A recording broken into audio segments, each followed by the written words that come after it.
ನಮಸ್ಕಾರ. Coffee with news ವಿಶೇಷ ಕಾರ್ಯಕ್ರಮಕ್ಕೆ ಸ್ವಾಗತ. ನಾನು ನೀತಿ ವೇಣುಗೌಡ. ವೀಕ್ಷಕರೇ, ಇವತ್ತು ರಾಜ್ಯದ ಪ್ರಮುಖ ಸುದ್ದಿ ಪತ್ರಿಕೆಗಳಲ್ಲಿ ಯಾವೆಲ್ಲ ವಿಚಾರಗಳು ಪ್ರಮುಖವಾಗಿದೆ ಅದೆಲ್ಲವನ್ನ ನಿಮ್ಮ ಮುಂದೆ ಇಡ್ತಾ ಹೋಗ್ತೀವಿ. ಅದಕ್ಕಿಂತ ಮುಂಚೆ ಈ ಕ್ಷಣದ ಹೆಡ್ಲೈನ್ಸ್. ರಾಜ್ಯದಲ್ಲಿ ಮಂತ್ರಿಗಳಿಂದ ಸರಣಿ ಔತಣಕೂಟ, ಕಾಂಗ್ರೆಸ್ ನಾಯಕರ ನಡೆಗೆ ಹೈಕಮಾಂಡ್ ಗರಂ. ಸುರ್ಜೇವಾಲಾ ಸೂಚನೆ ಹಿನ್ನೆಲೆ ಡಿನ್ನರ್ ಮೀಟಿಂಗ್ ಕ್ಯಾನ್ಸಲ್. ರಾಜ್ಯ ಬಿಜೆಪಿಯಲ್ಲಿ ಜೋರಾಯಿತು ಬಣ ಬಡಿದಾಟ. ಅಮಿತ್ ಶಾಗೆ ಯತ್ನಾಳ್ ಬಣ ದೂರು. ವಿಜಯೇಂದ್ರ ಎಲ್ಲರನ್ನೂ ಒಟ್ಟಾಗಿ ಕರೆದೊಯ್ತಿಲ್ಲ ಅಂತ ಆರೋಪ. ರಾಜ್ಯದಲ್ಲಿ ಇಂದು 6 ನಕ್ಸಲರು ಶರಣಾಗತಿ. ಸರ್ಕಾರದ ಸಂಧಾನ ಮಾತುಕತೆ ಯಶಸ್ವಿ. 2 ದಶಕಗಳ ಸಶಸ್ತ್ರ ಹೋರಾಟಕ್ಕೆ ಕೊನೆಗೂ ತೆರೆ. ದೆಹಲಿ ದಂಗಲ್ಗೆ ಮುಹೂರ್ತ ಫಿಕ್ಸ್. ಫೆಬ್ರವರಿ 5ಕ್ಕೆ ಚುನಾವಣೆ, 8ರಂದು ಫಲಿತಾಂಶ. 70 ಕ್ಷೇತ್ರಗಳಿಗೂ ಒಂದೇ ಹಂತದಲ್ಲಿ ಮತದಾನ. ನೇಪಾಳ ಟಿಬೆಟ್ ಗಡಿ ಭಾಗದಲ್ಲಿ ಪ್ರಬಲ ಭೂಕಂಪ. 126 ಮಂದಿ ಸಾವು, 200ಕ್ಕೂ ಹೆಚ್ಚು ಜನರಿಗೆ ಗಾಯ. ರಕ್ಷಣೆ ಸಿಬ್ಬಂದಿಯಿಂದ ತೆರವು ಕಾರ್ಯಾಚರಣೆ.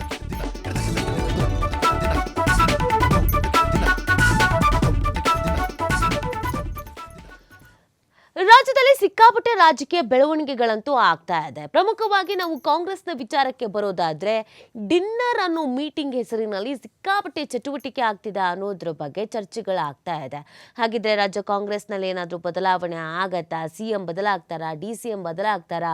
KPCC ಅಧ್ಯಕ್ಷರು ಬದಲಾಗ್ತಾರಾ? ಸಂಪುಟ ರಚನೆ ವಿಸ್ತರಣೆ, ಯಾರು ಹೊರಗೆ ಹೋಗ್ತಾರೆ, ಯಾರು ಒಳಗೆ ಬರ್ತಾರೆ ಅಂತ. ಸೊ ಇದಕ್ಕೆ ಸಂಬಂಧಪಟ್ಟಂತೆ ತುಂಬಾ ಬೆಳವಣಿಗೆ ಆಗ್ತಾ ಇರೋದ್ರಿಂದ ಒಂದಷ್ಟು ಮಾಹಿತಿಗಳು ಕೂಡ ಸಿಗ್ತಾ ಇದೆ. ಕನ್ನಡಪ್ರಭದ ಮೊದಲ ಹೆಡ್ಲೈನ್ಸ್ ಕೂಡ ಇದೇ ಆಗಿದೆ. ಏನಿದೆ ನೋಡೋಣ. ಮಂತ್ರಿಗಳಿಂದ ಸರಣಿ ಔತಣ, ಕೈಬಣ ರಾಜಕಾರಣ ಉಲ್ಬಣ. ಜಾರಕಿಹೊಳಿ ಬೆನ್ನಲ್ಲೇ ದಲಿತ ಸಚಿವರು ಶಾಸಕರ ಡಿನ್ನರ್ಗೆ ಸಜ್ಜಾಗಿದ್ದಂತ ಡಾಕ್ಟರ್ ಪರಂ DCM DKಶಿಯಿಂದ ಪ್ರಬಲ ವಿರೋಧ ವ್ಯಕ್ತವಾಗಿತ್ತು. ಹೈಕಮಾಂಡ್ ನಾಯಕರಿಗೆ ದೂರು ನೀಡಲಾಗಿತ್ತು. ಗೃಹ ಮಂತ್ರಿಗೆ ಕರೆ ಮಾಡಿ ಔತಣಕೂಟ ಸಭೆಗೆ ಬ್ರೇಕ್ ಹಾಕಿದ ಸುರ್ಜೇವಾಲಾ.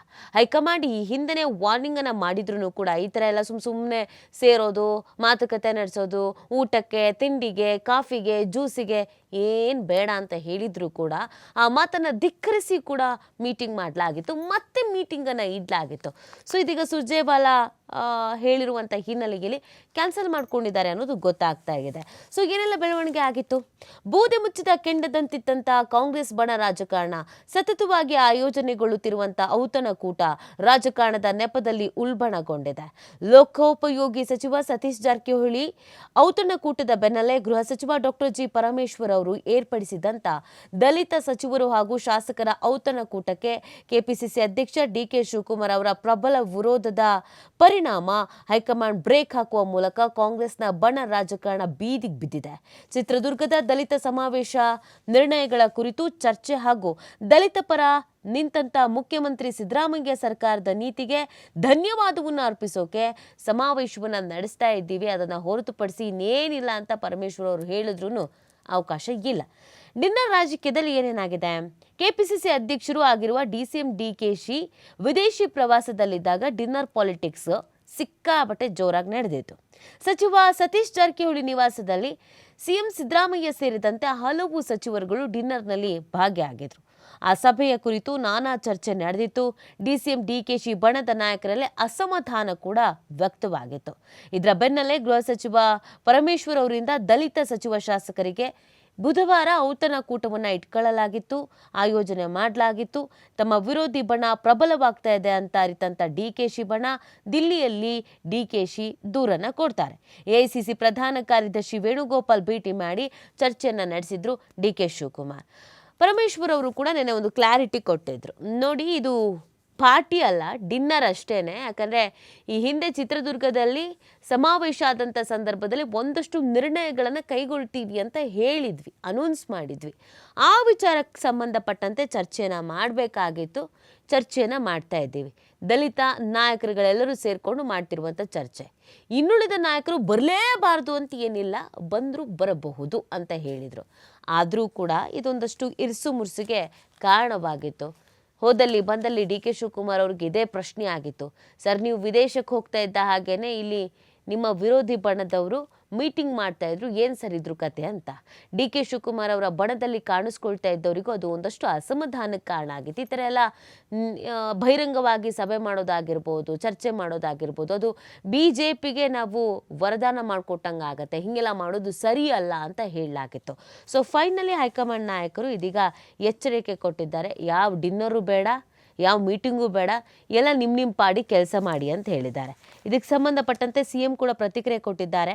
ಗೃಹ ಸಚಿವ ಡಾಕ್ಟರ್ G. ಪರಮೇಶ್ವರ್ ಅವರು ಔತಣಕೂಟ ಕರೆದಿರುವುದು ನನಗೆ ಗೊತ್ತಿಲ್ಲ, ರದ್ದಾಗಿರೋದು ನಂಗೆ ತಿಳಿದಿಲ್ಲ, ಅವರೊಂದಿಗೆ ಮಾತನಾಡ್ತೇನೆ ಅಂತ CM ಸಿದ್ದರಾಮಯ್ಯನವರು ಹೇಳಿದ್ದಾರೆ.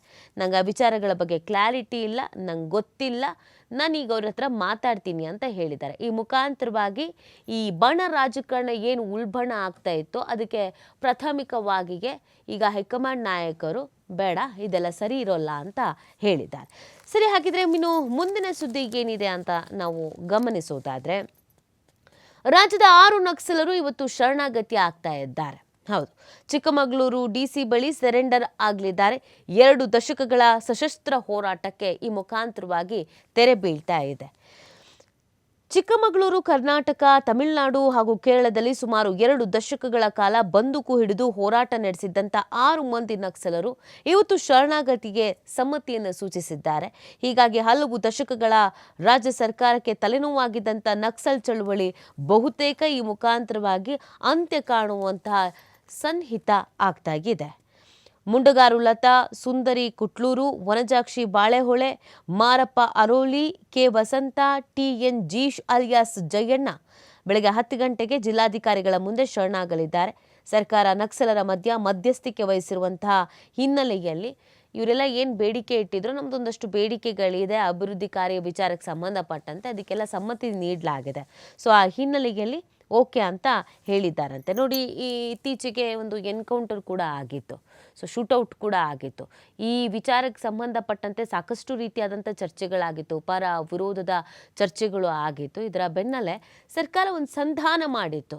ನಿಮ್ಮ ಸಮಸ್ಯೆಗಳಿಗೇನಿದೆ ಅದನ್ನು ಬಗೆಹರಿಸೋಣ, ನಿಮ್ಮ ಬೇಡಿಕೆಗಳಿಗೇನಿದೆ ಅದನ್ನು ಈಡೇರಿಸೋಣ, ಈ ಥರ ಹೋರಾಟಗಳನ್ನು ಮಾಡೋದು ಬೇಡ, ಬನ್ನಿ ಮುಕ್ತವಾಗಿ ಮಾತನಾಡೋಣ, ಚರ್ಚೆ ಮಾಡೋಣ ಅಂತ ಒಂದು ಸಂಧಾನ ಮಾಡಲಾಗಿತ್ತು. ಆ ಸಂಧಾನ ಸಫಲ ಆಗಿದೆ. ಅದಕ್ಕೆ ಒಪ್ಕೊಂಡಿದ್ರು, ಓಕೆ ಆಯಿತು ಬರ್ತೀವಿ ಅಂತ ಒಪ್ಕೊಂಡಿದ್ರು. ಇವತ್ತು ಸುಮಾರು ಒಂದು 10 ಗಂಟೆ ಸುಮಾರಿಗೆ DC ಕಚೇರಿಗೆ ಆಗಮಿಸ್ತಾರೆ ಅಂತ ಹೇಳಲಾಗ್ತಾ ಇದೆ. ಈ ಮುಖಾಂತರವಾಗಿ ಬಹಳ ವರ್ಷಗಳಿಂದ ಇತ್ತಲ್ಲ ನಕ್ಸಲರು ಅನ್ನುವಂಥ ಒಂದು ಸಮಸ್ಯೆ ಏನಿತ್ತು ಅದು ಬಗೆಹರಿಯುವಂಥ ಎಲ್ಲ ಸಾಧ್ಯತೆಗಳು ಕೂಡ ಕಾಣಿಸ್ಕೊಳ್ತಾ ಇದೆ. ಇದೊಂದು ರೀತಿಯಾದಂಥ ಓಕೆ, ಒಂದಷ್ಟು ಹೋರಾಟಗಳನ್ನು ಮಾಡಿದ್ರು, ಒಂದಷ್ಟು ರೀತಿಯಾದಂಥ ಸಮಸ್ಯೆಗಳು ಕೂಡ ಎದುರಾಗಿದ್ವು. ಅಲ್ಲಿ ಕಾಣಿಸ್ಕೊಂಡ್ರಂತೆ, ಇಲ್ಲಿ ಕಾಣಿಸ್ಕೊಂಡ್ರಂತೆ, ಈ ಥರದ್ದು ಚರ್ಚೆಗಳು ಆಗಾಗ ಬರ್ತಾ ಇತ್ತು. ಸೊ ಆ ಕಾರಣಕ್ಕಾಗಿ ಅದಕ್ಕೊಂದು ಇತಿಶ್ರೀ ಹಾಡಬೇಕಾಗಿತ್ತು, ಅದಕ್ಕೊಂದು ಫುಲ್ ಸ್ಟಾಪ್ ಇಡಬೇಕಾಗಿತ್ತು. ಈ ಸರ್ಕಾರದಲ್ಲಿ ಅದು ಕೂಡ ಆಗಿದೆ. 6 ನಕ್ಸಲರು ಇವತ್ತು ಶರಣಾಗತಿ ಆಗ್ತಾ ಇದ್ದಾರೆ. ಅದು ಕೂಡ ಅವರ ಒಂದಷ್ಟು ಬೇಡಿಕೆಗಳು, ನಿರಂತರವಾದ ಹೋರಾಟ ಯಾವ ಕಾರಣಕ್ಕಿತ್ತೋ ಅದಕ್ಕೆ ಆ ಬೇಡಿಕೆಗಳೆಲ್ಲ ಈಡೇರಿಸ್ತೀವಿ ಅಂತ ಭರವಸೆ ಕೊಟ್ಟಂಥ ಬೆನ್ನಲ್ಲೇ ಅವರು ವಾಪಸ್ ಬರ್ತಾ ಇದ್ದಾರೆ. ಇನ್ನು ಮುಂದಿನ ಸುದ್ದಿ ಯಾವುದಿದೆ ಅಂತ ನಾವು ನೋಡ್ತಾ ಹೋಗೋಣ. ಶಿವಮೊಗ್ಗದಲ್ಲಿ 2 ತಿಂಗಳ ಹಿಂದೆಯೇ ಚೀನಿ ವೈರಸ್ ಪತ್ತೆ ಆಗಿಬಿಟ್ಟಿದೆ. ನೋಡಿ, ನಾವು ಕಳೆದ 2-3 ದಿನಗಳಿಂದ ಬೆಂಗಳೂರಿನಲ್ಲಿ ಪತ್ತೆ ಆಗಿದೆ, 2 ಮಕ್ಕಳಲ್ಲಿ ಕಾಣಿಸ್ಕೊಂಡಿತ್ತು, ಡಿಸ್ಚಾರ್ಜ್ ಆಗಿದ್ದಾರಂತೆ, ಈ ಥರದ್ದೆಲ್ಲ ಹೇಳ್ತಾ ಇದ್ವಿ. ಬಟ್ ಈಗ ಒಂದು ಅಪ್ಡೇಟ್ ಸಿಗ್ತಾ ಇರೋದು ಏನು ಅಂತಂದರೆ, ಶಿವಮೊಗ್ಗದಲ್ಲಿ 2 ತಿಂಗಳ ಹಿಂದೆನೇ ಚೀನಿ ವೈರಸ್ ಪತ್ತೆ ಆಗಿತ್ತು ಅನ್ನೋದು ಗೊತ್ತಾಗ್ತಾ ಇದೆ. 2 ತಿಂಗಳ ಹಿಂದೆ ಗೊತ್ತಾದರೆ ಯಾಕೆ ಅದು ಸುದ್ದಿ ಆಗಲಿಲ್ಲ, ಸದ್ದು ಮಾಡಲಿಲ್ಲ, ಯಾರಿಗೆ ಬಂದಿತ್ತು, ಅವರ ಆರೋಗ್ಯ ಯಾವ ರೀತಿ ಆಗಿದೆ, ಹಾಗಿದ್ರೆ ಮುಚ್ಚಿಡೋ ಕೆಲಸ ಮಾಡಲಾಗಿತ್ತಾ, ಆರೋಗ್ಯ ಇಲಾಖೆಯ ಗಮನಕ್ಕೆ ಬಂದಿರಲಿಲ್ವಾ, ಈ ಪ್ರಶ್ನೆಗಳಿದೆ ಅಲ್ವಾ, ನೋಡ್ತಾ ಹೋಗೋಣ. ನೋಡಿ, 5 ಮಕ್ಕಳಲ್ಲಿ ಸೋಂಕು ಪತ್ತೆ ಆಗಿತ್ತಂತೆ, ಎಲ್ಲರೂ ಚೇತರಿಕೆ ಆಗಿದ್ದಾರೆ ಅನ್ನೋದು ಗೊತ್ತಾಗ್ತಾ ಇದೆ. ಸಾಮಾನ್ಯ ಪರೀಕ್ಷೆ ವೇಳೆ ಪತ್ತೆ ಆಗಿದ್ದಂಥ ವೈರಸ್ ಅನ್ನೋದು ಗೊತ್ತಾಗ್ತಾ ಇದೆ. ಚೀನಾ, ಜಪಾನ್ ಮಾತ್ರವಲ್ಲದೆ ಭಾರತದಲ್ಲಿಯೂ ಕೂಡ ಸದ್ದು ಮಾಡ್ತಿರುವಂತಹ HMP 2 ತಿಂಗಳ ಹಿಂದೆಯೇ ಶಿವಮೊಗ್ಗಕ್ಕೆ ಬಂದು ಹೋಗಿತ್ತು ಎಂಬುದು ತಡವಾಗಿ ಬೆಳಕಿಗೆ ಬರ್ತಾ ಇದೆ. ನಗರದ ಸರ್ಜಿ ಆಸ್ಪತ್ರೆಯಲ್ಲಿ 5 ಮಕ್ಕಳಲ್ಲಿ ವೈರಸ್ ಕಾಣಿಸಿದ್ದು, ಸಮಸ್ಯೆ ಇಲ್ಲದೆ ಎಲ್ಲ ಮಕ್ಕಳು ಗುಣಮುಖರಾಗಿ ಮನೆಗೆ ತೆರಳಿ ಹೇಳಿದ್ದಾರೆ ಅಂತ ಸರ್ಜಿ ಆಸ್ಪತ್ರೆಯ ಡಾಕ್ಟರ್ ಧನಂಜಯ್ ಸರ್ಜಿ ತಿಳಿಸಿದ್ದಾರೆ. ಶಿವಮೊಗ್ಗ ಮತ್ತು ಸುತ್ತಮುತ್ತಲಿನ ಗ್ರಾಮೀಣ ಪ್ರದೇಶದ ಜ್ವರ ಶೀತದಿಂದ ಬಳಲುತ್ತಿದ್ದಂಥ ಮಕ್ಕಳು ಆಸ್ಪತ್ರೆಗೆ ದಾಖಲಾಗಿದ್ದಾರೆ ಅನ್ನೋದು ಗೊತ್ತಾಗ್ತಾಗಿದೆ. ಇನ್ನು ಮುಂದಿನ ಸುದ್ದಿ ಯಾವುದು ಅಂತ ನಾವು ನೋಡೋದಾದ್ರೆ, BY ವಿರುದ್ಧ ಅಮಿತ್ ಶಾಗೆ ಭಿನ್ನರ ತಂಡದಿಂದ ಪ್ರತಿದೂರನ್ನ ನೀಡಲಾಗಿದೆ ಅನ್ನೋದು ಗೊತ್ತಾಗ್ತಾಗಿದೆ. ಎಲ್ಲರನ್ನೂ ಜೊತೆಯಾಗಿ ಒಯ್ಯುತ್ತಿಲ್ಲ ಅನ್ನುವಂಥ ಒಂದು ಗಂಭೀರವಾದಂಥ ಆರೋಪವನ್ನ ಮಾಡಲಾಗಿದೆ. ಬಿಜೆಪಿ ಶಾಸಕ ಬಸನಗೌಡ ಪಾಟೀಲ್ ಯತ್ನಾಳ್ ಬಣದ ಮುಖಂಡರು ಪಕ್ಷದ ರಾಜ್ಯಾಧ್ಯಕ್ಷ BY ವಿಜಯೇಂದ್ರ ವಿರುದ್ಧ ಕೇಂದ್ರ ಗೃಹ ಸಚಿವ ಅಮಿತ್ ಶಾ ಅವರಿಗೆ ದೂರನ್ನ ನೀಡಿದ್ದಾರೆ. ಇತ್ತೀಚೆಗಷ್ಟೇ ವಿಜಯೇಂದ್ರ ಅವರು ಅಮಿತ್ ಶಾ ಅವರನ್ನ ಭೇಟಿಯಾಗಿ ಯತ್ನಾಳ್ ಬಣದ ವಿರುದ್ಧ ದೂರು ನೀಡಿದ್ರು. ಜೊತೆಗೆ ಇದರಿಂದ ಕಾಂಗ್ರೆಸ್ ವಿರುದ್ಧದ ಹೋರಾಟದಲ್ಲಿ ಪಕ್ಷಕ್ಕೆ ಹಿನ್ನಡೆ ಆಗ್ತಾ ಇದೆ ಅಂತ ಹೇಳಿದ್ರು. ಅದಕ್ಕೆ ಈಗ ಯತ್ನಾಳ್ ಬಣದವರು ಪಕ್ಷದ ವರಿಷ್ಠರಿಗೆ ದೂರನ್ನ ನೀಡಿರುವುದು ಸಾಕಷ್ಟು ಕುತೂಹಲಕ್ಕೆ ಕಾರಣವಾಗ್ತಾ ಇದೆ. ವಕ್ಫ್ ಹೋರಾಟಕ್ಕೆ ಈ ಬೆನ್ನಲ್ಲೇ ಅಮಿತ್ ಶಾ ಮೆಚ್ಚುಗೆಯನ್ನು ಕೂಡ ಸೂಚಿಸಿದ್ದಾರಂತೆ. ವಕ್ಫ್ ಆಸ್ತಿ ವಿವಾದಕ್ಕೆ ಸಂಬಂಧಿಸಿ ಯತ್ನಾಳ್ ಬಣದ ಹೋರಾಟಕ್ಕೆ ಬಿಜೆಪಿಯ ಪ್ರಭಾವಿ ರಾಷ್ಟ್ರೀಯ ನಾಯಕರು ಆಗಿರುವಂಥ ಕೇಂದ್ರ ಗೃಹ ಸಚಿವ ಅಮಿತ್ ಶಾ ಮೆಚ್ಚುಗೆ ಸೂಚಿಸಿದ್ದಾರೆ ಎನ್ನಲಾಗಿದೆ. ತಾವು ನಡೆಸಿದ ವಕ್ಫ್ ಹೋರಾಟ ಕುರಿತು ಎಲ್ಲ ಮಾಹಿತಿಯನ್ನು ನೀಡಿದ ಯತ್ನಾಳ್ ಬಣದ ಮುಖಂಡರು ಅದಕ್ಕೆ ಸಂಬಂಧಿಸಿ ಡಿಜಿಟಲ್ ದಾಖಲೆಗಳನ್ನು ನೀಡಿದ್ರು. ಇದನ್ನು ಪರಿಶೀಲಿಸಿ ಅಮಿತ್ ಶಾ ಈ ಹೋರಾಟವನ್ನು ತಾಲೂಕು ಮಟ್ಟದಲ್ಲೂ ಮುಂದುವರಿಸಿ ಅಂತ ಸಲಹೆ ಕೊಟ್ಟಿದ್ದಾರಂತೆ. ಅಲ್ಲಿಗೆ ವಿಜಯೇಂದ್ರ ವಿರುದ್ಧ ಒಂದಷ್ಟು ಕಂಪ್ಲೇಂಟ್ಸ್ ಅನ್ನ ಮಾಡಿದ್ದಾರೆ ಮತ್ತು ಯತ್ನಾಳ್ ಟೀಮ್ ಅವರು ಹೈಕಮಾಂಡ್ ನಾಯಕರು ಎಷ್ಟೇ ಶಿಸ್ತನ್ನು ಕಾಪಾಡಿ ಅಂತ ಹೇಳಿದ್ರು ಕೂಡ ಶಿಸ್ತು ಕಾಪಾಡ್ತಿಲ್ಲ ಅಂತ ಹೇಳಲಾಗ್ತಾ ಇತ್ತು. ಅದಾಗಿಲ್ಲ ಅನ್ನೋದು ಗೊತ್ತಾಗ್ತಾ ಇದೆ. ಯಾಕಂದರೆ ಅವರ ವಿಚಾರವನ್ನು ಹೊಗಳಿದ್ದಾರೆ, ಅವರ ಕಾರ್ಯ ವಿಚಾರವನ್ನು ಹೊಗಳಿದ್ದಾರೆ, ಯತ್ನಾಳ್ ಅವರ ಕಾರ್ಯ ವಿಚಾರವನ್ನು ಹೊಗಳಿದ್ದಾರೆ ಅಮಿತ್ ಶಾ ಅವರು ಅನ್ನೋದು ಗೊತ್ತಾಗ್ತಾ ಇದೆ. ಈ ಮುಖಾಂತರವಾಗಿ ಯತ್ನಾಳ್ ಅವರ ಟೀಮ್ಗೆ ಒಂದು ರೀತಿಯಲ್ಲಿ ಮೇಲುಗೈ ಆಗಿದೆ ಅಂತ ಹೇಳಿದ್ರೆ ತಪ್ಪಾಗಬೇಕಿಲ್ಲ. ಇನ್ನು ಮುಂದಿನ ಸುದ್ದಿ ಯಾವುದಿದೆ ಅಂತ ನಾವು ನೋಡೋದಾದ್ರೆ, ಫೆಬ್ರವರಿ 5ಕ್ಕೆ ದೆಹಲಿ ಚುನಾವಣೆ, 8ಕ್ಕೆ ಫಲಿತಾಂಶ ಘೋಷಣೆ. 70 ಕ್ಷೇತ್ರಗಳಿಗೆ ಒಂದೇ ಹಂತದಲ್ಲಿ ಮತದಾನ. ಆ ಹ್ಯಾಟ್ರಿಕ್ ಕನಸಿಗೆ ಬಿಜೆಪಿ ಕಾಂಗ್ರೆಸ್ ಅಡ್ಡಿ. ಬಹುನಿರೀಕ್ಷಿತ ದಿಲ್ಲಿ ವಿಧಾನಸಭೆ ಚುನಾವಣೆ ದಿನಾಂಕ ಘೋಷಣೆಯಾಗಿದ್ದು ಫೆಬ್ರವರಿ 5ರಂದು ಒಂದೇ ಹಂತದಲ್ಲಿ ಮತದಾನ ನಡೆಯಲಿದೆ ಹಾಗೂ ಫೆಬ್ರವರಿ 8ರಂದು ಫಲಿತಾಂಶ ಘೋಷಣೆ ಆಗಲಿದೆ. ಆಡಳಿತಾರೂಢ ಆಮ್ ಆದ್ಮಿ ಪಕ್ಷ, ಬಿಜೆಪಿ ಹಾಗೂ ಕಾಂಗ್ರೆಸ್ ನಡುವೆ ಇಲ್ಲಿ ತ್ರಿಕೋನ ಕದನ ಏರ್ಪಟ್ಟಿದೆ. ಈ ಬಾರಿಯ ಚುನಾವಣೆಯಲ್ಲಿ ಆಡಳಿತಾರೂಢ ಆಮ್ ಆದ್ಮಿ ಪಕ್ಷ ಸತತ 3ನೇ ಅವಧಿಗೆ ಅಧಿಕಾರ ಹಿಡಿಯುವಂತ ಪ್ರಯತ್ನವನ್ನು ನಡೆಸ್ತಾ ಇದ್ರೆ, ಪ್ರತಿಪಕ್ಷ ಬಿಜೆಪಿ ತಿರುಗೇಟನ್ನು ನೀಡೋಕೆ ಮುಂದಾಗಿದೆ. ಲೋಕಸಭಾ ಚುನಾವಣೆಯಲ್ಲಿ ತನ್ನ ಮಿತ್ರ ಪಕ್ಷವಾದ ಆಪ್ ವಿರುದ್ಧವೇ ಈಗ ಕಾಂಗ್ರೆಸ್ ಸೆಣಸ್ತಾ ಇದ್ದು, ಬಿಜೆಪಿ ಹಾಗೂ ಆಪ್ ಎರಡರ ವಿರುದ್ಧವೂ ಹೋರಾಡ್ತಾ ಇದೆ. ಫಲಿತಾಂಶದ ಬಳಿಕ ದಿಲ್ಲಿಯಲ್ಲಿ 8ನೇ ವಿಧಾನಸಭೆ ರಚನೆ ಆಗಲಿದೆ. ಸೊ ಇದೇ ವಿಚಾರಕ್ಕೆ ಸಂಬಂಧಪಟ್ಟಂತೆಗೆ ಚುನಾವಣಾ ಆಯೋಗ ಒಂದು ಕ್ಲಾರಿಟಿಯನ್ನು ಕೂಡ ಕೊಟ್ಟಿದೆ. ಯಾಕಂದರೆ ಪ್ರತಿ ಚುನಾವಣೆ ನಡೆದಂಥ ಸಂದರ್ಭದಲ್ಲಿಯೂ ಕೂಡ, ಪ್ರತಿ ಎಲೆಕ್ಷನ್ ಆದಮೇಲೆ, ಪ್ರತಿ ರಿಸಲ್ಟ್ ಬಂದ ಮೇಲೆ ಒಂದು ಗಂಭೀರವಾದಂಥ ಆರೋಪವನ್ನು ಮಾಡಲಾಗ್ತಾ ಇತ್ತು. ಅದು ಏನಂತ ಅಂದರೆ EVM ಮಿಷನ್ ಮೇಲೆ ಸಾಕಷ್ಟು ಬಾರಿ ಆರೋಪ ಮಾಡಲಾಗ್ತಾ ಇತ್ತು. ಅದಕ್ಕೆ ಒಂದು ಕ್ಲಾರಿಟಿ ಕೊಡುವಂಥ ಕೆಲಸವನ್ನು ಕೂಡ ಇಲ್ಲಿ ಚುನಾವಣಾ ಆಯುಕ್ತರು ಮಾಡಿದ್ದಾರೆ.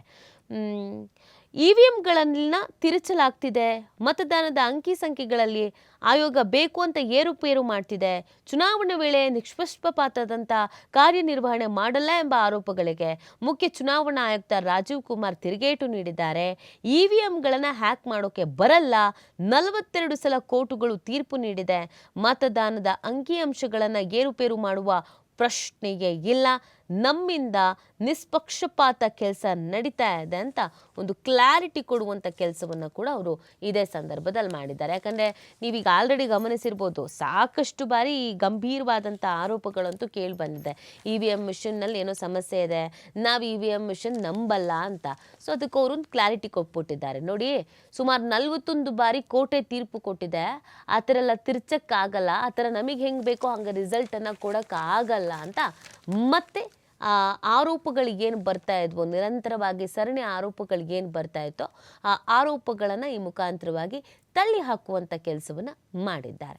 ಇನ್ನು ಮುಂದಿನ ಸುದ್ದಿ ಯಾವುದಿದೆ ಅಂತ ನೋಡೋಣ. BBMP ಕಚೇರಿಗಳ ಮೇಲೆ ED ದಾಳಿ. ಕೊಳವೆ ಬಾವಿ ಕೊರೆಸುವ, ಶುದ್ಧ ಕುಡಿಯುವ ನೀರು ಘಟಕ ಸ್ಥಾಪಿಸುವ ಹೆಸರಿನಲ್ಲಿ ಕೋಟ್ಯಾಂತರ ರೂಪಾಯಿ ಹಗರಣ ನಡೆದಿದೆ ಅನ್ನುವಂಥ ಒಂದು ಆರೋಪ. ದಾಖಲೆಯನ್ನು ವಶಕ್ಕೆ ಪಡ್ಕೊಳ್ಳಲಾಗಿದೆ. ಮಹದೇವಪುರ, ಬೊಮ್ಮನಹಳ್ಳಿ, RR ನಗರ, ಕೆಂಗೇರಿಯಲ್ಲಿ ಶೋಧವನ್ನು ಮಾಡಿದ್ದಾರೆ. ಬಿಬಿಎಂಪಿ ಪ್ರಧಾನ ಇಂಜಿನಿಯರ್ ಮೇಲೂ ಕೂಡ ರೇಡ್ ಮಾಡಿದ್ದಾರೆ. ಹಗರಣದ ಬಗ್ಗೆ 273 ಪುಟಗಳ ದಾಖಲೆಗಳನ್ನು ಬಿಡುಗಡೆ ಮಾಡಲಾಗಿದೆ. ನೋಡಿ, ಇದು 2016-19 ಅವಧಿಯಲ್ಲಿ ಬೊಮ್ಮನಹಳ್ಳಿ, ಆರ್ ನಗರ, ಮಹದೇವಪುರ, ಯಲಹಂಕ ಸೇರಿದಂತೆ ಇತರೆ ವಿಧಾನಸಭೆ ಕ್ಷೇತ್ರದ 68 ವಾರ್ಡ್ಗಳಲ್ಲಿ 9558 ಬೋರ್ವೆಲ್ ಕೊರೆಸಲಾಗಿತ್ತು. ಇದರ ಜೊತೆಗೆ 976 ನೀರು ಸಂಸ್ಕರಣಾ ಘಟಕಗಳನ್ನು ಸ್ಥಾಪಿಸಲಾಗಿದೆ ಅಂತ ಬಿಬಿಎಂಪಿ ಅಧಿಕಾರಿಗಳು ದಾಖಲೆ ಸೃಷ್ಟಿಸಿದ್ರು. ಆದರೆ 1,000ಕ್ಕೂ ಕಡಿಮೆ ಬೋರ್ವೆಲ್ ಕೊರೆಸಿ ಬಿಬಿಎಂಪಿ ಅಧಿಕಾರಿಗಳು ತಪ್ಪು ಲೆಕ್ಕ ಕೊಟ್ಟು ಕೋಟ್ಯಾಂತರ ರೂಪಾಯಿ ಅಕ್ರಮ ಎಸಗಿದ್ದಾರೆ ಅಂತ ಆರೋಪಿಸಿ ಬಿಜೆಪಿ ಮುಖಂಡ ಎನ್.ಆರ್. ರಮೇಶ್ ದೂರು ನೀಡಿದ್ರು. ಯೋಜನೆಯಲ್ಲಿ 400 ಕೋಟಿ ರೂಪಾಯಿಗಿಂತ ಅಧಿಕ ವಹಿವಾಟು ನಡೆದಿರುವಂತಹ ಹಿನ್ನೆಲೆಯಲ್ಲಿ ಅಕ್ರಮ ಹಣ ವರ್ಗಾವಣೆ ಆಗಿದೆ ಅಂತ ದೂರಿನಲ್ಲಿ ತಿಳಿಸಿದ್ರು. ಅಲ್ಲದೆ ಹಗರಣದ ಬಗ್ಗೆ 273 ಪುಟಗಳ ದಾಖಲೆ ಬಿಡುಗಡೆ ಮಾಡಿದ್ರು ಎನ್.ಆರ್. ರಮೇಶ್. ಈ ದೂರಿನ ಮೇರೆಗೆ ಇಡಿ ಅಧಿಕಾರಿಗಳು ಕಾರ್ಯಾಚರಣೆಯನ್ನ ಮಾಡಿ ಒಂದಷ್ಟು ದಾಖಲೆಗಳನ್ನ ವಶಕ್ಕೆ ಪಡ್ಕೊಂಡಿದ್ದಾರೆ ಅನ್ನೋದು ಗೊತ್ತಾಗ್ತಾ ಇದೆ. ಸೊ ಇದು ನೋಡಿ, ಜಾರಿ ನಿರ್ದೇಶನಾಲಯ ಅಧಿಕಾರಿಗಳು ಬೃಹತ್ ಬೆಂಗಳೂರು ಮಹಾನಗರ ಪಾಲಿಕೆ ಕಚೇರಿಗಳ ಮೇಲೆ ಏಕಕಾಲಕ್ಕೆ ದಾಳಿಯನ್ನು ನಡೆಸಿರುವಂಥದ್ದು. ಮಹತ್ವದ ದಾಖಲೆಗಳನ್ನು ಈ ಸಂದರ್ಭದಲ್ಲಿ ಜಪ್ತಿ ಮಾಡಿದ್ದಾರೆ. ಬಿಬಿಎಂಪಿ ಕೇಂದ್ರ ಕಚೇರಿ ಸೇರಿ 4 ವಲಯ ಕೇಂದ್ರಗಳ ಮಹದೇವಪುರ, ಬೊಮ್ಮನಹಳ್ಳಿ, ಆರ್ ನಗರ, ಕೆಂಗೇರಿ ಕಚೇರಿಗಳ ಮೇಲೆ ಕಾರ್ಯಾಚರಣೆಯನ್ನು ಕೈಗೊಳ್ಳಲಾಗಿದೆ. ಬಿಬಿಎಂಪಿ ಪ್ರಧಾನ ಇಂಜಿನಿಯರ್ ಡಾಕ್ಟರ್ BS ಪ್ರಹ್ಲಾದ್ ಕಚೇರಿಯಲ್ಲಿ ಪ್ರಮುಖವಾಗಿ ಶೋಧ ಕಾರ್ಯವನ್ನು ಮಾಡಲಾಗಿದೆ. ಈ ವೇಳೆ ಅಕ್ರಮ ಸಂಬಂಧ ದಾಖಲೆಗಳು ಪತ್ತೆ ಆಗಿದೆ ಅಂತ ಕೂಡ ಹೇಳಲಾಗ್ತಾ ಇದೆ. ಬಿಬಿಎಂಪಿಯ 27 ವಿಭಾಗ ಕಾರ್ಯ ಇಂಜಿನಿಯರ್ಗಳು ಮತ್ತು 63 ಉಪವಿಭಾಗದ ಸಹಾಯಕ ಕಾರ್ಯನಿರ್ವಹಣಾಧಿಕಾರಿಗಳಿಗೆ ಪ್ರಹ್ಲಾದ್ ಮುಖ್ಯಸ್ಥರಾಗಿದ್ದರಿಂದ ಅವರ ಕಚೇರಿ ಮೇಲೆ ದಾಳಿಯನ್ನು ನಡೆಸಲಾಗಿದೆ. ಒಂದಷ್ಟು ಪ್ರಮುಖವಾದ ದಾಖಲೆಗಳನ್ನು ಈ ಸಂದರ್ಭದಲ್ಲಿ ವಶಕ್ಕೆ ಪಡ್ಕೊಂಡಿದ್ದಾರೆ ಅನ್ನೋದು ಗೊತ್ತಾಗ್ತಾ ಇದೆ.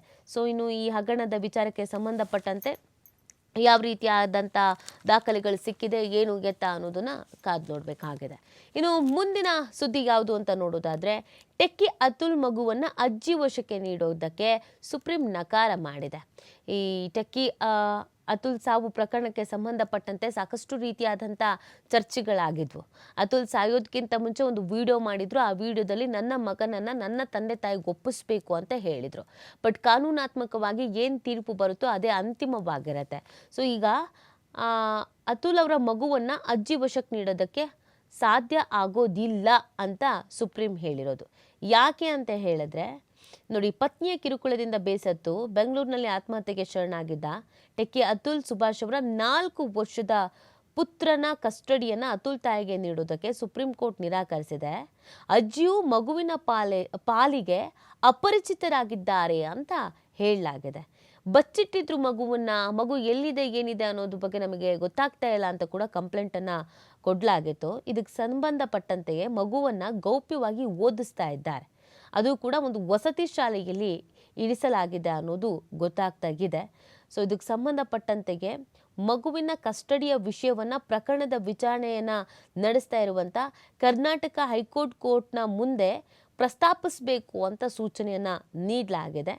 ಈ ವೇಳೆ ಸುಭಾಷ್ ಪತ್ನಿ ಪರ ವಾದ ಮಂಡಿಸಿದಂಥ ವಕೀಲರು ಮಗುವನ್ನು ಹರಿಯಾಣದ ವಸತಿ ಶಾಲೆಯಿಂದ ಬಿಡಿಸಿ ತಾಯಿಯೊಂದಿಗೆ ಬೆಂಗಳೂರಿನಲ್ಲಿಗೆ ಇಟ್ಟುಕೊಳ್ಳಲಾಗುವುದು ಅಂತ ಹೇಳಿದ್ದಾರೆ. ಅವರು ತಮ್ಮ ಮಗುವನ್ನು ನಾವೇ ಇಟ್ಕೊಳ್ತೀವಿ ಅಂತ ಹೇಳ್ತಾ ಇದ್ದಾರೆ.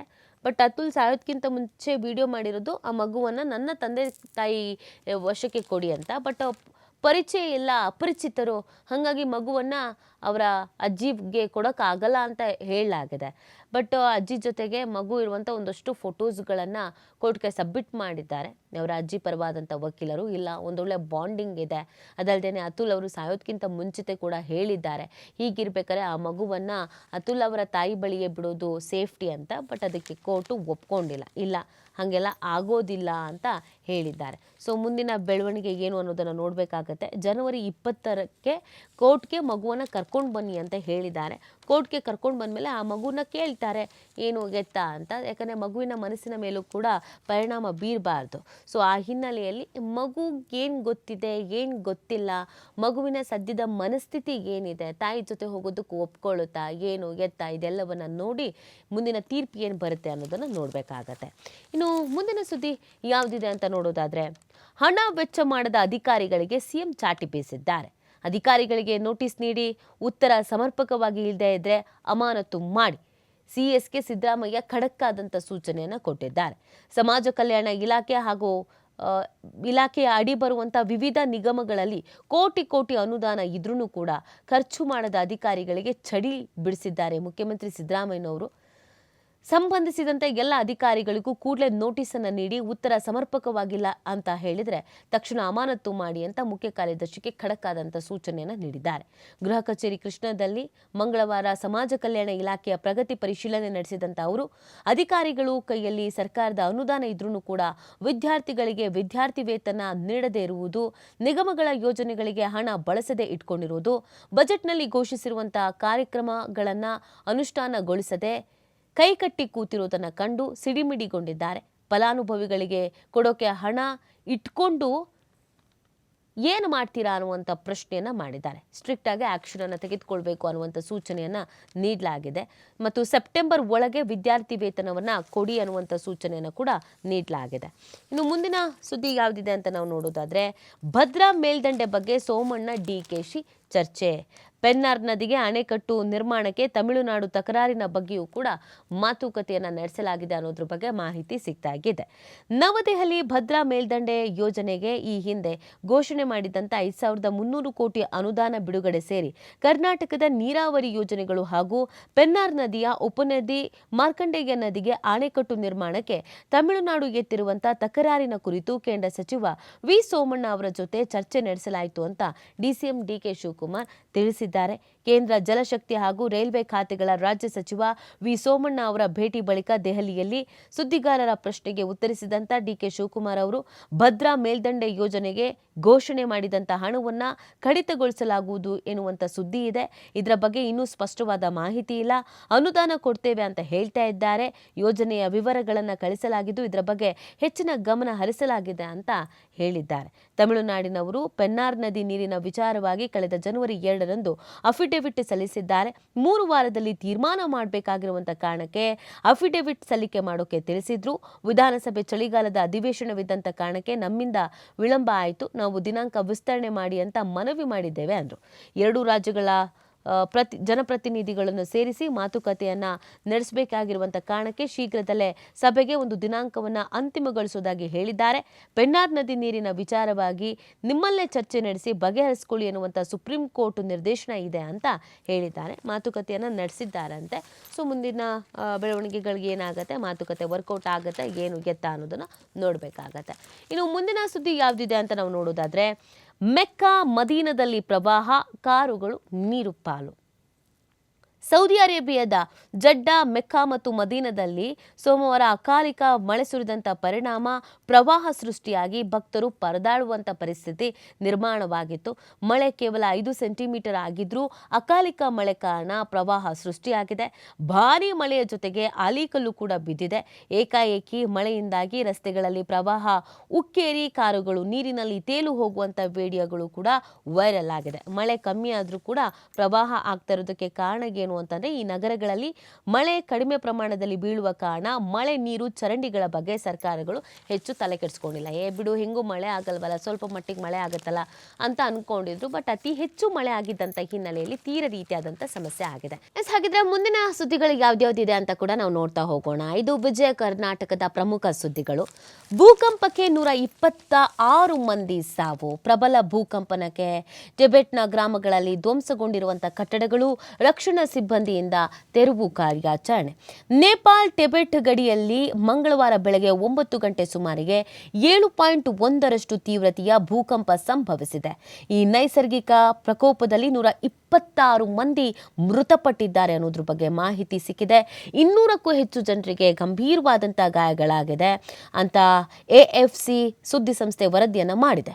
ನೇಪಾಳದ ಕಾಠ್ಮಂಡು, ಬಿಹಾರದ ಮತ್ತು ದಿಲ್ಲಿ, ಎನ್ಸಿಆರ್, ಅಸ್ಸಾಂ, ಪಶ್ಚಿಮ ಬಂಗಾಳ ಸೇರಿದಂತೆ ಉತ್ತರ ಭಾರತದ ಕೆಲವು ಕಡೆ ಭೂಮಿ ಕಂಪಿಸಿದೆ. ಭಯ ಬಿದ್ದ ಜನರು ಮನೆಯಿಂದ ಹೊರಬಂದು ದಿನವಿಡೀ ಹೊರಗಡೆಯೇ ಕಾಲ ಕಳೆಯುವಂತ ಪರಿಸ್ಥಿತಿ ನಿರ್ಮಾಣ ಆಗಿದೆ. ನೋಡಿ, ಸುಮಾರು 7.8 ತೀವ್ರತೆಯ ಭೂಕಂಪ ಸಂಭವಿಸಿದೆ. ಸಂಭವಿಸಿರುವಂಥದ್ದು. ನೇಪಾಳದಲ್ಲಿ 2015ರಲ್ಲಿ ಸಂಭವಿಸಿದಂಥ ಭೂಕಂಪನದಲ್ಲಿ 9,000 ಜನರು ಮೃತಪಟ್ಟು 22,000 ಜನರು ಗಾಯಗೊಂಡಿದ್ರು. ಸೊ ಇದೀಗ 126 ಮಂದಿ ಸಾವನ್ನಪ್ಪಿದ್ದಾರೆ ಅನ್ನುವಂಥದ್ದು ಗೊತ್ತಾಗ್ತಾ ಇದೆ. ತೀವ್ರತೆ ಸ್ವಲ್ಪ ಜಾಸ್ತಿ ಮಟ್ಟಿಗೆ ಇತ್ತು, 7.8 ತೀವ್ರತೆ ಅಂತ ಅಂದರೆ ಸ್ವಲ್ಪ ಜಾಸ್ತಿ ಮಟ್ಟಿನ ಭೂಕಂಪಿಸಿರುವಂಥದ್ದು. ಇನ್ನು ಮುಂದಿನ ಸುದ್ದಿ ಯಾವುದಿದೆ ಅಂತ ನಾವು ನೋಡೋದಾದ್ರೆ, 60% ಆರೋಪ ಪುನರ್ ಉಚ್ಚರಿಸಿದ HDK. ಬಂಡತನ ಬಿಟ್ಟು ಆಗಿರುವ ತಪ್ಪನ್ನ ಸರಿಪಡಿಸಿಕೊಳ್ಳಿ ಅಂತ ಸಿಎಂಗೆ ತಾಕೀತನ್ನ ಕೂಡ ಮಾಡಿದ್ದಾರೆ.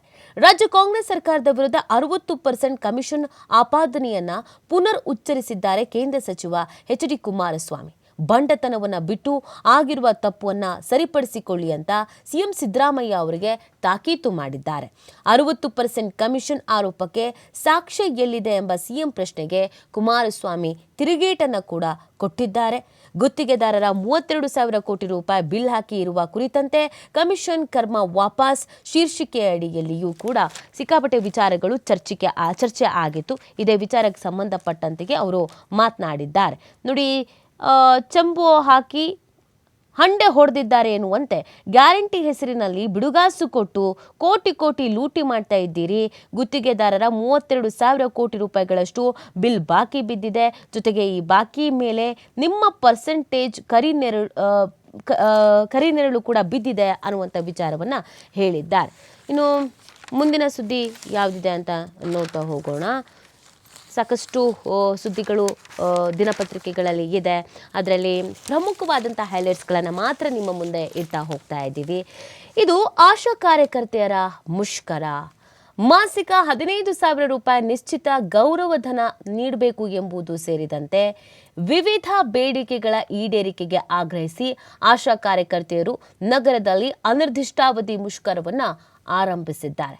ಕರ್ನಾಟಕ ರಾಜ್ಯ ಸಂಯುಕ್ತ ಆಶಾ ಕಾರ್ಯಕರ್ತೆಯರ ಸಂಘದ ನೇತೃತ್ವದಲ್ಲಿ ಮಂಗಳವಾರ ಫ್ರೀಡಂ ಪಾರ್ಕ್ನಲ್ಲಿ ಜಮಾಯಿಸಿದ 20,000ಕ್ಕೂ ಹೆಚ್ಚು ಆಶಾ ಕಾರ್ಯಕರ್ತೆಯರು ಸರ್ಕಾರ ಮತ್ತು ಆರೋಗ್ಯ ಇಲಾಖೆಯ ವಿರುದ್ಧ ಧಿಕ್ಕಾರ ಕೂಗಿ ಆಕ್ರೋಶವನ್ನು ವ್ಯಕ್ತಪಡಿಸಿದ್ದಾರೆ.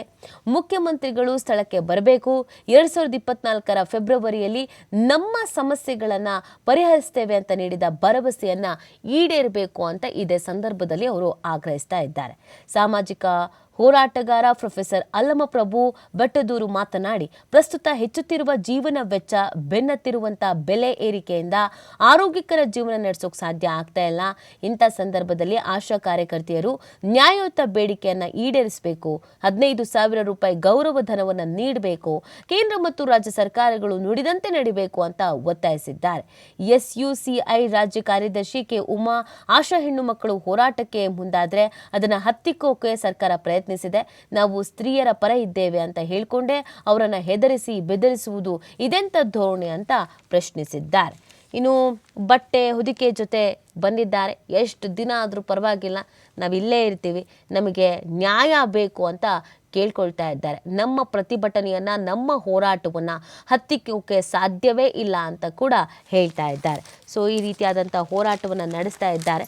ಸರ್ಕಾರ ಸಂಧಾನ ಮಾಡುತ್ತಾ, ಆ ಸಂಧಾನ ಸಕ್ಸಸ್ ಆಗುತ್ತಾ ಅಥವಾ ಏನು ಎತ್ತಾ, ಇನ್ನು ಎಷ್ಟು ದಿನಗಳ ಕಾಲ ಪ್ರತಿಭಟನೆ ಮಾಡ್ತಾರೆ ಅನ್ನೋದನ್ನು ನೋಡಬೇಕಾಗುತ್ತೆ. ಯಾಕಂದರೆ ಕೊರೆಯುವ ಚಳಿ ಇದೆ. ಬಹಳ ದೂರದಿಂದ ಬಂದಿದ್ದಾರೆ ಹೆಣ್ಣು ಮಕ್ಕಳು, ಕೆಲವರು ಮಕ್ಕಳನ್ನು ಕೂಡ ಕರ್ಕೊಂಡು ಬಂದಿದ್ದಾರೆ. ಆದಷ್ಟು ಬೇಗ ಇದಕ್ಕೆ ಸಂಬಂಧಪಟ್ಟಂತೆ ಸರ್ಕಾರ ಇನ್ನೊಂದು ನಿರ್ಧಾರವನ್ನು ತೆಗೆದುಕೊಳ್ಬೇಕಾಗತ್ತೆ. ಅಂದರೆ ಅವ್ರ ಜೊತೆಗೆ ಮಾತಾಡೋದು, ಸಂಧಾನ ಮಾಡೋದು, ಯಾವುದಾದ್ರೂ ಒಂದು ಡಿಸಿಷನನ್ನು ತೆಗೆದುಕೊಳ್ಬೇಕಾಗತ್ತೆ. ಅಲ್ಲಿನ ದೃಶ್ಯಗಳನ್ನು ನೋಡಿ, ಪಾಪ ಈ ಕೊರೆಯುವ ಚಳಿಯಲ್ಲೂ ಕೂಡ ಪ್ರತಿಭಟನೆಯನ್ನು ಮಾಡ್ತಾ ಇದ್ದಾರೆ. ಇನ್ನು ಮುಂದಿನ ಸುದ್ದಿ ಯಾವುದಿದೆ ಅಂತ ನಾವು ನೋಡ್ತಾ ಹೋಗೋಣ. ಕಾವೇರಿ 5ನೇ ಹಂತದ ಯೋಜನೆ 31.61 ಕೋಟಿ ರೂಪಾಯಿ ಸಂಗ್ರಹ, ಶೀಘ್ರ ಮತ್ತೊಂದು ಅಭಿಯಾನ. ಈ 2,849 ಅರ್ಜಿಗಳಿಗೆ ಸಂಪರ್ಕ ಮಂಜೂರು. ಕಾವೇರಿ 5ನೇ ಹಂತದ ಯೋಜನೆಯಡಿ ನೀರಿನ ಸಂಪರ್ಕ ಒದಗಿಸೋಕೆ 53 ದಿನಗಳ ಕಾಲ ಬೆಂಗಳೂರು ಜಲಮಂಡಳಿ ಹಮ್ಮಿಕೊಂಡ ಅಭಿಯಾನದಲ್ಲಿ 2,849 ಅರ್ಜಿಗಳಿಗೆ ಸಂಪರ್ಕ ಮಂಜೂರು ಮಾಡಿದೆ. ಇದರಿಂದ ಒಟ್ಟು 31.61 ಕೋಟಿ ರೂಪಾಯಿ ಶುಲ್ಕ ಸಂಗ್ರಹವಾಗಿದ್ದು, ಶೀಘ್ರದಲ್ಲಿ ಮತ್ತೊಂದು ಹಂತದಲ್ಲಿ ಅಭಿಯಾನ ನಡೆಸೋದಕ್ಕೆ ಚಿಂತನೆಯನ್ನು ನಡೆಸಲಾಗಿದೆ. ಕಳೆದ ಅಕ್ಟೋಬರ್ನಲ್ಲಿ ಕಾವೇರಿ 5ನೇ ಹಂತದ ಯೋಜನೆಗೆ ಚಾಲನೆ ನೀಡಿದ ಮಂಡಳಿ ಬಿಬಿಎಂಪಿ ವ್ಯಾಪ್ತಿಯ 110 ಹಳ್ಳಿಗಳಲ್ಲಿ ಡಿಸೆಂಬರ್ ಅಂತ್ಯದೊಳಗೆ 1,00,000 ಸಂಪರ್ಕ ನೀಡುವ ಗುರಿಯನ್ನು ಹೊಂದಿತ್ತು. ಈ ಹಿನ್ನೆಲೆಯಲ್ಲಿ ಸಂಪರ್ಕ ಪಡೆಯುವ ಮೂಲಕ 775 ದಶಲಕ್ಷ ಲೀಟರ್ ಅನ್ನ ಸದ್ಬಳಕೆ ಮಾಡಿಕೊಳ್ಳುವಂತೆ ಪ್ರಚಾರ ಮಾಡಿದ್ರೂ ಕೂಡ ಹೆಚ್ಚಿನ ಸಂಖ್ಯೆಯ ಸಾರ್ವಜನಿಕರು ಆಸಕ್ತಿ ತೋರಲಿಲ್ಲ. ಹಾಗಾಗಿ ಮಂಡಳಿ ಮನೆ ಮನೆಗೂ ಕಾವೇರಿ ಸಂಪರ್ಕ ಅಭಿಯಾನವನ್ನು ಹಮ್ಮಿಕೊಂಡು ಸ್ಥಳದಲ್ಲಿಯೇ ಆಫ್ಲೈನ್ ಮತ್ತು ಆನ್ಲೈನ್ ಮೂಲಕ ಅರ್ಜಿ ಸಲ್ಲಿಸೋಕೆ ವ್ಯವಸ್ಥೆಯನ್ನ ಮಾಡಿತ್ತು. ಈ ಮೂಲಕ ಜನರಲ್ಲಿ ಜಾಗೃತಿ ಮೂಡಿಸೋದ್ರ ಜೊತೆಗೆ ನೀರಿನ ಸಂಪರ್ಕಕ್ಕೆ ಸ್ಥಳದಲ್ಲಿಯೇ ಅರ್ಜಿಯನ್ನು ಪಡೆದು ಸಂಪರ್ಕ ಮಾಡಲಾಗಿದೆ ಅನ್ನೋದು ಗೊತ್ತಾಗ್ತಾ ಇದೆ. ಸಾರ್ವಜನಿಕರಿಗೆ ಇದ್ರ ಬಗ್ಗೆ ಮನವರಿಕೆಯನ್ನು ಕೂಡ ಮಾಡಲಾಗಿದೆ. ಸಾಕಷ್ಟು ಜನರಿಗೆ ವೈಯಕ್ತಿಕ ಮತ್ತು ಬಡಾವಣೆಗಳಲ್ಲಿರುವಂತಹ ಕೊಳವೆ ಬಾವಿಗಳ ನೀರು ಸಿಗ್ತಾ ಇದೆ. ಸಂಪರ್ಕ ಪಡೆದು ಮೀಟರ್ ಹಾಕಿಕೊಂಡ್ರೆ ಕಾವೇರಿ ನೀರು ಬಳಸದೇ ಇದ್ರೂ ಮಾಸಿಕ ಕನಿಷ್ಠ ಶುಲ್ಕ ಪಾವತಿಸಬೇಕು ಎಂಬ ಕಾರಣದಿಂದ ಸಂಪರ್ಕ ಪಡೆಯುವುದಕ್ಕೆ ಹಿಂದೇಟು ಹಾಕ್ತಾ ಇದ್ದಾರೆ. ಅವರಿಗೆಲ್ಲ ಅರಿವು ಮೂಡಿಸುವಂತ ಕೆಲಸವನ್ನ ಕೂಡ ಮಾಡಲಾಗ್ತಾ ಇದೆ. ಸೊ ಇದಿಷ್ಟು ಇವತ್ತಿನ ಪ್ರಮುಖ ಸುದ್ದಿಗಳಾಗಿತ್ತು. ಇದಾಗಿತ್ತು ಇವತ್ತಿನ ವಿಶೇಷ. ನೋಡ್ತಾರೆ TV5, ಇದು ವಾಸ್ತವದ ಪ್ರತಿರೂಪ.